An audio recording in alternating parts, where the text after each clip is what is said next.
출애굽기 26장 30절에서 37절 말씀을 가지고 조각목, 쓰임받은 조각목처럼이라는 제목으로 말씀 증거하겠습니다. 오늘 3.1절 기념주일 예배로 드립니다. 우리가 있던 서대문 지방에서는 1919년 3월 1일 만세운동을 기리고 그 중에 민족 대표 중에 한 사람이었던 이필주 목사님의 뜻을 기리면서 지역교회가 교회를 돌아가면서 같이 모여서 애국가도 부르고 만세도 부르고 하면서 기념 예배를 드리곤 해왔습니다.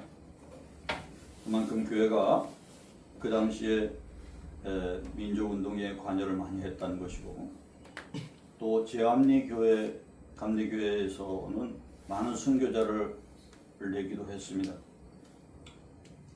민족 대표 33인이 있는데 기독교인이 16명이고 또 천도교가 동학운동가들이죠. 동학운동가들이 15명이고 불교가 2명이었습니다. 그리고 천주교는 없었습니다. 그런데 기독교 16명 가운데에서 감리교 목사님들이 9명, 장로교, 목사, 장로 이런 분들이 7명 있었습니다. 우리 기독교는 대한민국 임시정부에도 깊이 관여를 했었고 광복군에도 만드는 데 기여를 했고, 여러분도 잘 아실 만한 신민의 사건 때 신민의 사건도 그 조직을 기여한 것이 바로 교회입니다. 여러분 여기 다리 있잖아요. 다리 바로 건너면 장계리가 나오죠. 그 장계리 오른쪽에 그 마을이 장계리인데 거기에 황화장터가 있었어요. 거기에서 천도교 그 동학운동가들이 주도를 해서 심혁지라는 사람, 심혁성이라는 사람을 중심으로 해서 1919년 3월 24일에 만세운동을 또 했었습니다. 그때 여기 계양 주민들 300명이 같이 동원해서 같이 해서 거의 600명이 이르러서 만세운동을 했다는 것입니다. 얼마나 대단합니까? 그래서 많은 사람들이 거기서 끌려가서 옥고를 치르고 고문을 당하고 했습니다. 어제 미국하고 이스라엘과 이란의 전쟁이 터졌습니다.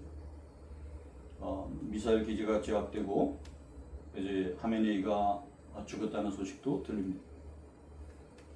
핵을 포기하는 정권을 수립하겠다는 목표까지를 세우고 진행을 하게 되는 것 같습니다. 우리도 세계의 악의 축의 하나라고 하는 그 북한을 이기고 있지 않습니까? 악의 축이라는 말은 불시가 불렀던 말로 이라크, 이란, 북한이었고, 지금은 트럼프에게 있어서 악의 축이 누굴까? 아마도 북한이 제일 먼저 떠오르고 그 다음에 이란, 베네수엘라 아니었습니까? 벌써 베네수엘라, 이란은 벌써 일이 끝나서 제거되었는데 이제 남은 건 바로 겨우 김정은이 아니겠나, 이렇게 생각이 되는 것이죠. 그러나 우리 하나님 볼 때 하나님께서 이 나라를 지켜주고 계신데 한반도에는 전쟁이 절대 나지 않는다, 이걸 지켜준다, 이렇게 우리가 생각하는 것은 또한 오산이라고 생각합니다. 하나님은 늘 우리 생각 밖에 계시고 위에 계십니다. 그래서 위에서 우리를 돌보고 계시다. 주님의 생각을 우리가 헤아릴 수는 없다. 그래서 우리가 이스라엘과의 이 전쟁을 통해서 볼 때 이스라엘도 과거 역사를 보게 되면 성서에서 늘 시험을 당하면서 주변국의 침략을 받으면서 그렇게 성장해 왔다. 따라서 우리나라가 또한 바로 서도록 하기 위해서 쓰임을 당할 수도 있는 것이고 또 시험을 받을 수도 있는 것입니다. 그러므로 여러분, 우리가 특별히 기도해야 될 것은 그 전쟁의 불똥이 이 한반도에까지 튀지 않도록 기도해야 될 것이고, 앞으로 남은 핵쟁이라고 하는 이 김정은이가 회담에 나서게 될 때에 그것이 좋은 방향으로 역전되어 줄 수 있도록 우리가 기도해야 되겠습니다. 정세는 언제든지 바뀔 수 있고 또 이런 다음에 남은 세 개 악의 축의 마지막 남은 고리가 우리가 이렇게 쉽게 방관한 자세로 있어서는 안 되겠다. 이스라엘 과거에 산당을 제거함으로 하나님께 복을 받았는데 우리가 지금 현재 주요 이단이라고 하는 신천지와 통일교가 싸우고 있지 않습니까? 그 문제가 해결되고 나면 하나님께서 혹시 아십니까? 이 나라가 평화통이 되도록 하나님께서 이끌어 주시고 축복을 해 주실지. 저 찢겨지는 저 북한이 지금 강대국들에서 찢기는 나라가 아니라 한반도에 온전히 우리가 한민족으로 통일되게 하실지 아닙니까? 그러므로 우리가 열심히 기도해야 될 줄로 믿습니다. 아멘. 10절에 이런 얘기가 나옵니다. 우리 본문에도 저희 주보에도 썼습니다만 닭싸움을 위해서 다 시키는데 근데 한 번은 주나라 선왕이 부탁으로 닭을 훈련하게 됐는데 열흘쯤 지나서 왕은 싸울 준비가 되었는지를 물었어요. 그랬더니 훈련사가 이렇게 대답하는 겁니다. 아직 멀었습니다. 그저 날뛰고 날쌘 척만 합니다. 그래서 또 열흘이 지나서 또 왕이 물었다는 거죠. 그랬더니 훈련사가 아직도 멀었습니다. 닭이 소리를 내거나 모양을 보이면 그리로 덤벼들고만 합니다. 그래서 또 열흘 후에 또 왕이 물었습니다. 그랬더니 아직 멀었습니다. 다른 닭이 가까이 가면 상대를 노려보고 지지 않으려고만 애를 씁니다. 또 열흘이 지나서 왕이 물으니까 또 대답했습니다. 그랬더니 이제는 말합니다. 이제 됐습니다. 다른 닭이 소리쳐도 훔쳐갈 김새도 보이지 않습니다. 마치 나무로 깎은 닭과도 같습니다. 그래서 다른 닭들이 다 도망갑니다. 그렇습니다. 우리나라 군대가 세상의 어떠한 작은 소리에도 동요하지 않고 목석과도 같이 최종 단계에 이르는 닭처럼 굳건한 군대가 되어가기를 바랍니다. 그렇게 기도해 주시기 바랍니다. 이스라엘에 지어진 하나님의 성막에 대해서 오늘 보는데 그 성막은 사람이 계획한 것이 아니고 하나님이 계획하신 거예요. 뭐라고 되어 있는지 한번 읽어볼까요? 우리 신계명 멘트. 너는 산에서 보인 양식대로 성막을 세울지니라. 아멘. 아멘. 모세가 어떻게 할지에 대해서 일일이 그 재료와 규격까지를 지시하고 계셨습니다. 예를 들어서 우리 전장이라고 할 수 있는 25장 23절부터 한번 읽어볼까요? 신규민. 너는 조각목으로 상을 만들되 길이는 2규빗, 너비는 1규빗, 높이는 1규빗 반이 되게 하고 성금으로 싸고 주위에 금태를 돌고. 네, 그렇게 만드는 식이었습니다. 여기서 우리가 주목하게 되는 것은 조각목이라고 하는 나무가 어디나 등장하고 있었다는 점입니다.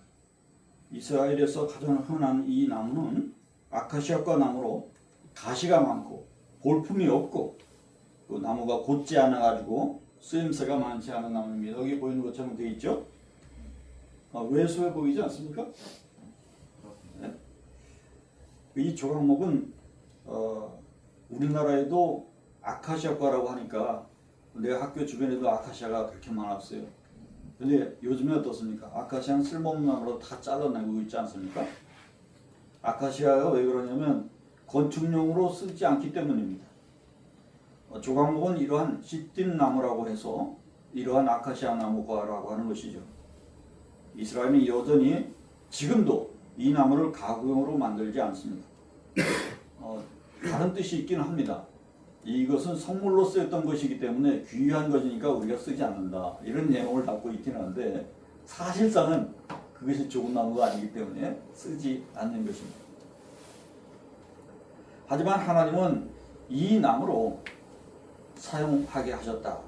거기에는 하나님의 뜻이 계시지 않나 하는 것입니다. 여호와의 법궤도 이 나무로 제작이 되었다는 거죠.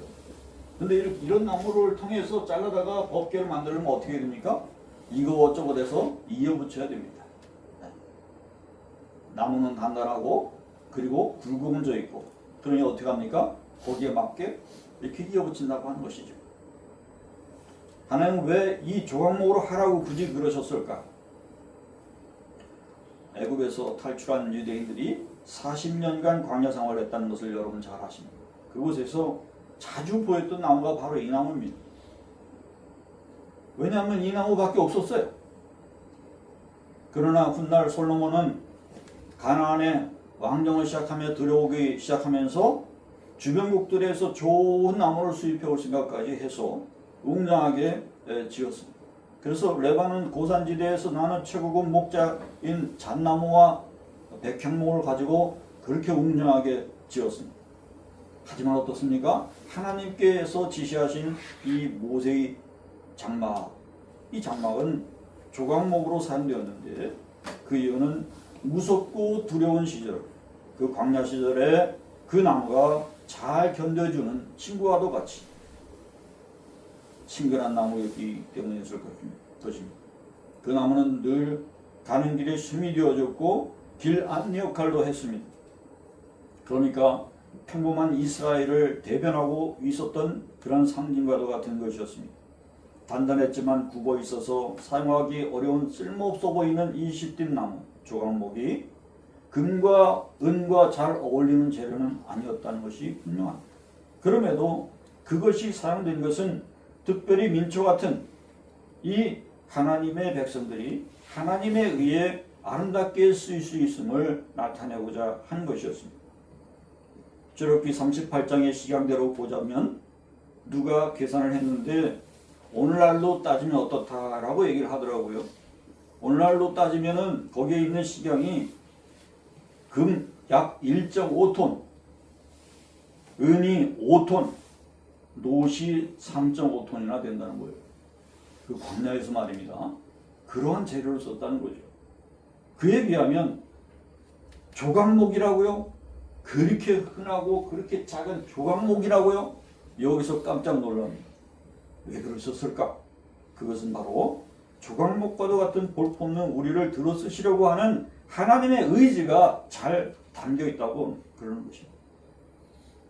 금이 1.5톤이고 음이 5톤이고 노시 3.5톤이면 그 돈이 얼마입니까?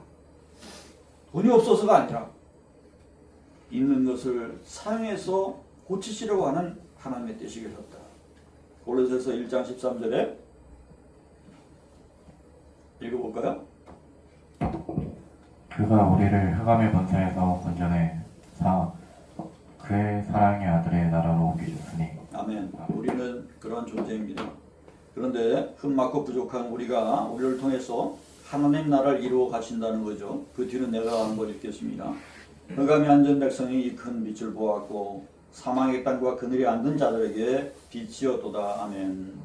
여기서 또 이어서 뭐라고 합니까? 이때부터 예수께서 비로소 전파에 이르시되 회개하라. 복음을 듣고 회개하라. 천국이 가까이 왔느니라 하시더라. 아멘. 마태복음 4장 17절 말씀이었습니다. 바로 우리가 시띠나무요 조각목인 것입니다. 하나님은 우리를 들어 사용하시겠다 하신 것입니다. 우리를 사용하실 때 어떻게 하실까요? 그냥 사용하지 않습니다.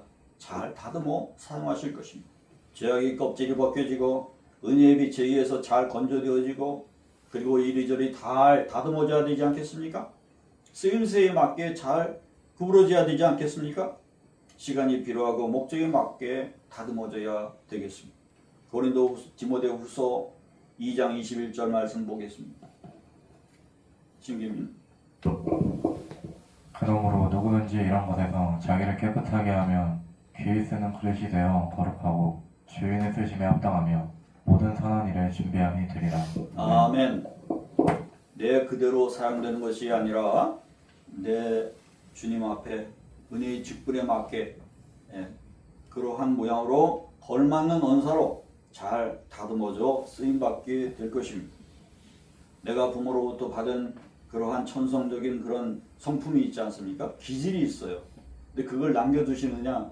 그 옹이라고 하겠어요. 그 옹의 부분이 잘려져야 주 앞에서 아름답게 쓰임받을 수 있지 않겠습니까?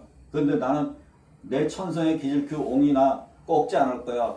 그렇게 고집을 피우다가 어떻게 됩니까? 일을 잘 감당하지 못하고 사람들이 떨어져 나가지 않습니까?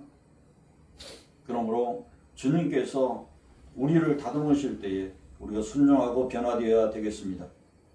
에메트가 되고 군정이 되었는데 밖에서 남들과 다름없이 욕도 찌꺼리고 그리고 남들과 함께 담배도 뻑뻑 피우고 이렇게 하게 되면 어떻게 됩니까? 남들이 본받을 것이 없어요. 그래서는 안 되겠다 그런 말입니다. 우리는 달라져야 됩니다. 우리 저기 군성교사들 모임에 대해서 모이면 그런 얘기도 합니다. 어떻게 군종이라는 애가 그런지 모르겠다. 그런 하소연도 합니다. 그래서는 안 되겠다. 그런 말씀을 드립니다. 이제 여러분들은 거룩한 직무로 부름을 받았습니다. 여러분들은 스스로를 깨끗게 하시기 바랍니다. 우리는 우둔한 양과 같이 쓸모없는 죄인들이었습니다. 그러나 은혜와 긍휼이 풍성하신 하나님께서 우리를 불쌍히 여기시자 쓸모없는 조각목 같은 우리들 한 사람 한 사람 사람답게 부르시고 다듬어서 쓸모있는 제목으로 거듭나게 만드십니다.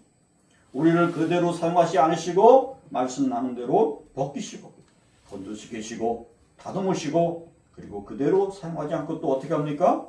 여기 오늘 말씀들 우리가 다 읽지는 않았지만 금으로 싸고 은으로 싸고 할렐루야. 저렇게 본문에 보니까 그렇게 하나님께서 무엇을 많이 하세요. 태를 만들고 고리를 만들고 안팎을 싸고 또 받침도 두시고 그렇게 해서 사용하세요. 그 재료들이 다 뭐예요? 금, 은과 노시라는 거예요. 그 비싼 재료들로 그렇게 하신다는 거죠. 성경 말씀에도 불로 연단하여 없어질 금보다 더 귀하여 라고 했습니다. 우리가 그렇다는 얘기예요. 그런데 여러분 금보다 금이 없어질 정도로 그의 연단이라고 하는 건데 중요한 것은 우리를 그렇게 귀하게 본다는 뜻이에요. 근데 금이 녹는 온도가 어떻다고 생각하세요? 자, 물은 100도씨에서 그렇게 펄펄 끓는 거 아시죠? 근데 이 금은 1064도에서 녹아요. 그것도 끓는 것도 아니고 녹아요. 불에 아주 강하다 이것입니다. 조각목이 그것들보다 더 귀한 존재이기 때문에 조각목이 귀하기 때문에 그런 비싼 재료로 두른다라고 하는 것이에요. 그러니 얼마나 감사하다는 얘기입니까? 하나님 정말 감사한 것이죠. 세상에 좋은 목재들 많지만 우리 주님은 조각목 같은 우리를 선택하셔서 다듬으셔서 깨끗하고 죄 없는 독생자 예수 그리스도께서 우리의 죄악을 담당시키셔서 우리를 구원시켜 주셔서 각 거룩한 성전에 쓰임받는 제목이 되도록 우리의 단점이 드러나지 않고 가려지도록 주님께서 우리를 들어 사용하신다. 우리를 천국 백성 만드신다 하는 것입니다. 그래서 우리가 올바로 쓰임 받을 때에 그 믿음으로 인해서 조각목이 변해서 금기둥이 되어서 성전을 떠받드는 그 쓰임이 되는 것처럼 여러분들이 이렇게 쓰임받이 이렇게 높여서 하나님께 귀하게 들어 쓰임받는 여러분들 다 되시기를 축원합니다. 이곳에서 쓰임이 사회에서 나가서의 쓰임으로 연장이 되고 또 하나님 앞에 나중에 영광이 되는 그러한 인재들이 될 수 있기를 바랍니다. 저기 38장 20절 한번 읽어보겠습니다. 성막 말뚝과 뜰 주위의 말뚝은 모두 노시더라.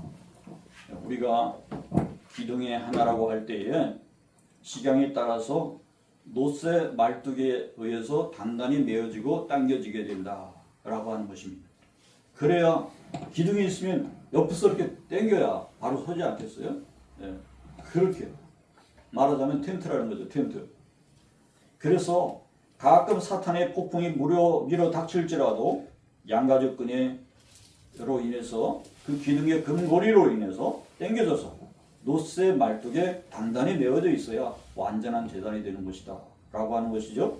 이 노쇠 말뚝은 하늘에서 내려와서 땅에 꽂힌 말뚝인데 그것이 바로 독생하신 우리 예수님을 상징한다는 것입니다. 흔들리거나 변하지 않는 이 노쇠 말뚝인 예수님 앞에 우리가 양과 가죽끈, 양의 가죽끈으로 은혜의 줄로 단단하게 당겨질 때, 묶여질 때 우리는 조각목으로 세운 이 제단이 드디어 견고히 세워지고 하나님의 집이 성전이 되어가는 것이다 라고 말할 수 있게 된다는 것이죠. 그러므로 조각목 같은 우리 모두는 우리 주 예수 그리스도께 잘 묶이고 연결되어서 서야 되겠다. 이렇게 다시 한번 말씀을 드립니다. 고린도 후서 5장 전반부에 우리는 어떻게 비유되고 있냐면 장막집에 비유되고 있어요. 사람을 집에 비유하고 있어요. 근데 그 장막집이 말하는 거예요. 벗는 장막집이 있고 입혀지는 장막집이 있다. 그런데 우리는 입혀지는 장막집이 되기 위해 노력해야 된다라고 얘기해요.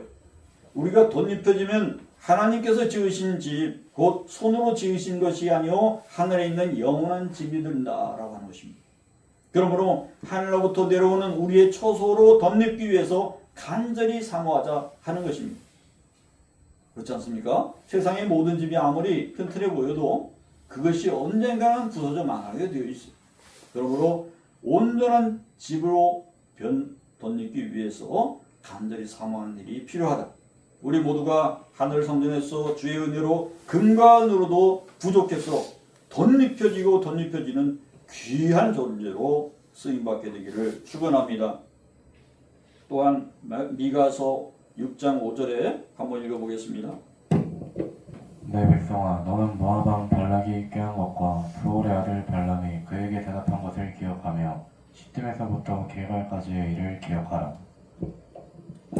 갑자기 우리가 미가를 읽으니까 또 거기에 분위기는 모를 수 있어요. 그러나 우리가 다시 한번 보겠습니다. 여기서 두 가지를 기억하라고 했는데 첫 번째는 발람이 했던 말을 기억하라는 거예요. 발람이 무슨 말을 했냐면 내가 은금을 줄지라도 그 백성을 저주하지 못하겠다. 그들은 복을 받게 될 것이다 라고 하는 거예요. 축복의 말씀입니다. 그걸 기억해야 된다는 거예요. 또 두 번째는 시딤에서부터 시작되는 그 일을 기억하라는 거죠. 왜 시딤에서 우리가 무슨 일이 있었는가? 우리가 시딤나무를 지금 공부하고 있는데 시딤에서 무슨 일이 있었을까? 그 조각목 단지 시딤나무 굴림지에서 여호수아가 가나안 땅을 점령하기 위해서 첫 번째 정탐꾼을 보낸 것이 바로 그것이었습니다. 그러니까 가나안 정벌의 시작을 알렸던 그런 곳이라고 하는 거죠. 성도가 처음 하나님께 쓰임받는 장소가 그 장소인 것입니다. 그래서 언제 어디서 나중에 어떤 일이 되고 있고 훌륭하게 되든 그 첫 번째 쓰임받은 그 장소를 기억해야 될 줄로 믿습니다. 시딤나무와 같이 하나님의 과거 역사로 내가 과거에 여기에 섰다라고 하는 사실을 기억하고 그 기억 속에서 쭉 여러분들의 신앙 성도 생활을 이어갈 수 있는 여러분들 되시기를 축원합니다. 기도합시다. 하나님 아버지 은혜 감사합니다. 조각목과 같은 부족하고 뒤틀린 우리 아카시아 나무 같은 이러한 존재가 주 앞에 쓰임 받아서 거룩한 성전의 훌륭한 제목이 되어가는 모습을 그려봅니다. 하나님, 주님께서 우리를 대신하셔서 질고를 지시고 우리를 위해서 희생하시고 우리를 벗기시고 말리시고 다듬으셔서 온전한 제목으로 변화시켜 주심에 감사를 드립니다. 우리의 성품이 주 앞에서 변화되어 주가고 귀한 성도로 성장하여 하나님 나라의 훌륭한 인분이 되어갈 수 있도록 인도하옵시고 우리를 통해서 영광 거두실 것을 간절히 소망합니다. 하나님 우리를 들어 사용하시고 흠없이 두려움없이 주 앞에서 섬길 수 있도록 용기와 담대함을 가지고 나아갈 수 있게 하시고 우리가 두려움을 또한 가지고 우리가 깨끗함을 유지할 수 있도록 주여 인도하여 주시옵소서. 이 모든 말씀 예수님의 이름으로 간절히 기도했습니다. 아멘.